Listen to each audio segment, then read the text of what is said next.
बर्तमान समय पाणीपाग विभाग पक्षर मिलता लाटेस्ट खबर अनुଯାयी 26 तारीख जाए वर्षा संभावना। आज राति 19 जिला को सतर्क सूचना।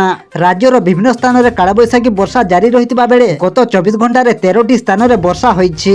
सही जिलागुड़िक मध्य कोरापुटर बोरिगुमाठारे सर्वाधिक 57.4 मिलीमीटर वर्षा रेकर्ड होइथिबा बेले संबलपुर कोचिंडारे 44 मिलीमीटर, नवरंगपुर डाबुगाँठारे 43.2 मिलीमीटर, कोरापुटर लमतापुटठारे 34 मिलीमीटर, कलाहांडीर कमलापुर ठारे 26.2 मिलीमीटर वर्षा हो जाइछि।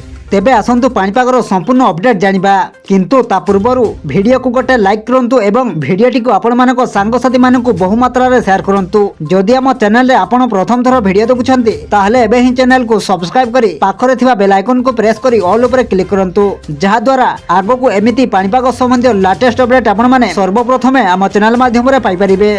पाणीपाग विभाग पक्षर प्रकाशित रिपोर्ट अनुसार आज राति बिजुली घड़घड़ी सहित प्रबल अति प्रबल वर्षा संभावना रही। अन्य पक्षर उपकूलवर्ती आंध्र प्रदेश और पार्श्ववर्ती उपर एक घूर्णिबलय सृष्टि होईछि। यह प्रभाव में आगामी 7 दिन अर्थात 26 तारीख जाए राज्य में वर्षा होबार संभावना रही।